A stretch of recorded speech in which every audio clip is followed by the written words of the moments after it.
Coming up on today's episode of Airborne-Unlimited, feds come after charter operator for crooked leases. Verijet takes $328,000 charge after no show in court. Feds remind pilots of visual approach-related risks.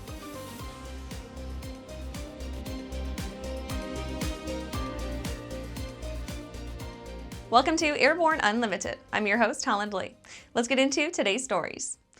Feds come after charter operator for crooked leases. Federal prosecutors recently filed a lawsuit against an uncertified charter flight company and its owner, citing at least 237 flights with suspicious operations. If proven true, each flight comes with at least 16 FAR violations. DOT OIG Special Agent in Charge Joseph Harris said, quote, "Today's announcement should cause people to think twice before choosing to intentionally ignore federal aviation regulations and requirements. We will continue to partner with law enforcement and prosecutors to pursue those whose actions jeopardize the safety and integrity of the nation's airspace," end quote. The company, Texas-based Prairie Flower Air Assets, was owned by Walter Benjamin Bias. Its services were advertised as dry leases, in which the customer leases an aircraft with their own crew, maintenance, and management. In a wet lease, on the other hand, the lessor would maintain control over the operation, crew, and aircraft. To provide wet leases, Bias and his company would have had to be certified as a direct air carrier. This is a lengthy process for a reason. Bias allegedly skipped this certification altogether, yet maintained control over his so-called dry leased aircraft. Prosecutors claim that Bias and his company arranged upwards of 237 illegal charter flights under the scheme between 2019 and 2023. Each one of these may have broken a number of FARs, since several pilots had not passed the required competency or instrument proficiency checks. After the break, Sun Country CEO resigns and takes over Spirit instead. Looking for a new generation of proven and efficient aviation power plants that boast modern engineering, electronic ignition, and both direct and gear drive systems? With 100 horsepower to 240 horsepower, the Skyline and Redline engines offer uncommon value in an overpriced industry. Whether you are looking for fixed wing or rotor, MW Fly Americas has been established to service the American market with dedication and expertise.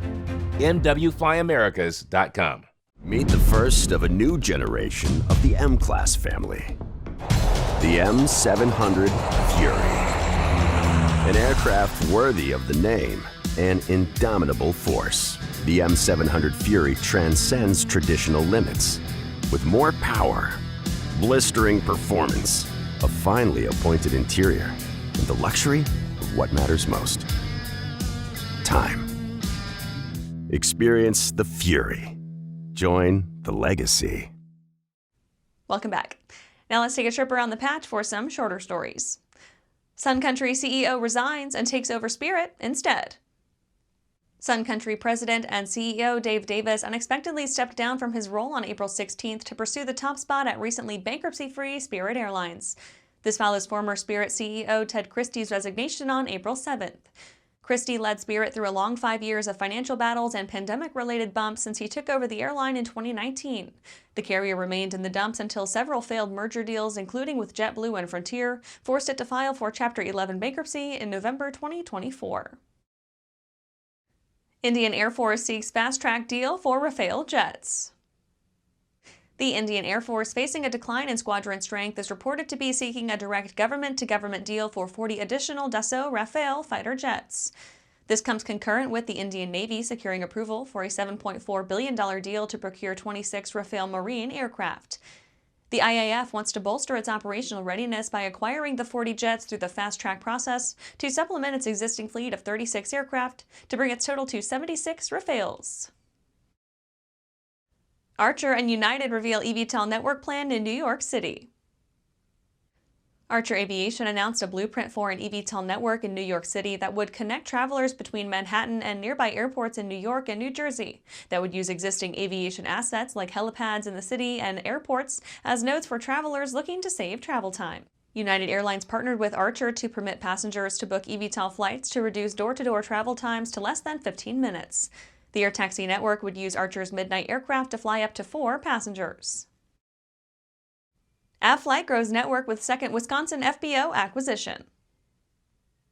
Avflight Corporation announced the acquisition of Executive Air at Green Bay Austin Straubel International Airport, rebranding the facility as Avflight Green Bay as the company expands its services in the Midwest. The buyout became effective April 7th to create Avflight's second Wisconsin base and 27th globally. As Avflight continues expanding and gaining expertise in acquisitions, transient and base tenants experience a seamless transition during the process of rebranding and remaining fully operational. That's it for today's trip around the patch. Let's get back to the rest of the news. Verijet takes $328,000 charge after no showing court. Verijet is being forced to chalk up $328,000 for a default judgment won by a customer who claims that he was denied the 100 flight hours that he purchased. On January 15, 2023, Brandon Kruse dropped $275,000 on a Verijet JetCard that would give him 100 flight hours in the operator's Cirrus SF50 Vision Jet fleet. He was charged an additional $20,625 in Federal Excise Tax on the purchase, bringing his tab to nearly $300,000. Kruse's JetCard hours are now up to 119.5 through a renewal. This means that his grand total comes out to $328,625. Despite the hefty purchase, Verijet allegedly, quote, has not fulfilled any of the plaintiff's requests for air charter services since May 4, 2024, end quote. Kruse added that Verijet, quote, repeatedly canceled legs or failed to fulfill legs when requested, end quote. The customer brought his concerns forward with a lawsuit filed on March 20, 2025.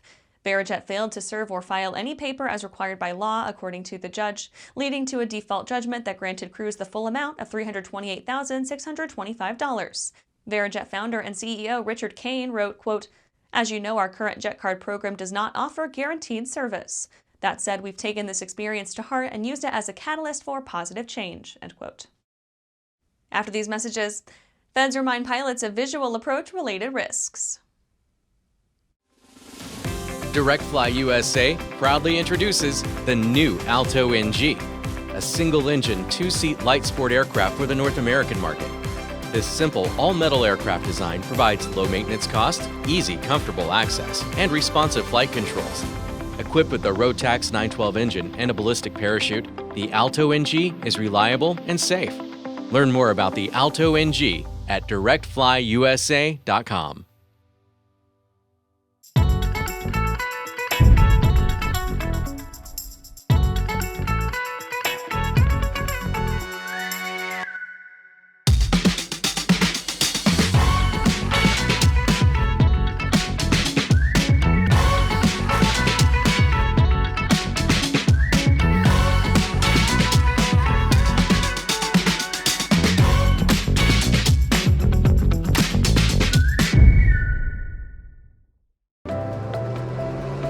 I'm currently using the Hartzell Talon, by far the best aerobatic propeller ever come out. I use the Trailblazer. It adds performance to the Super Decathlon and dependability, and it's rugged.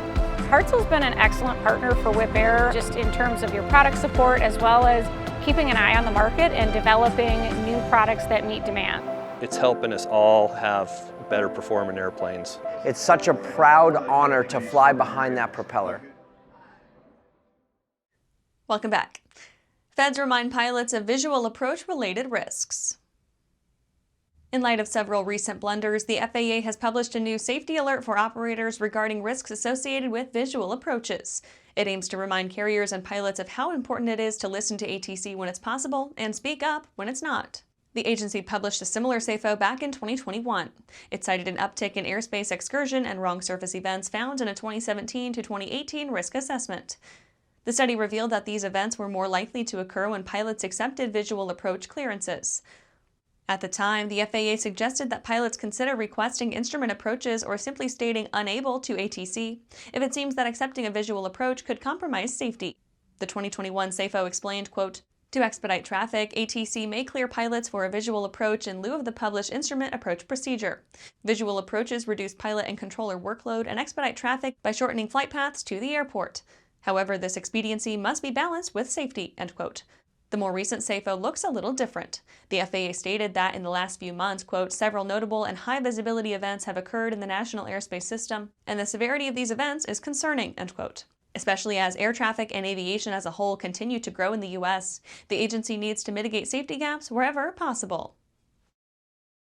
And that's our show for today. You can catch episodes of Airborne on YouTube, Roku, or Fire TV. Just search for Aero-News or Airborne. And don't forget to follow us on social media. Thanks for watching.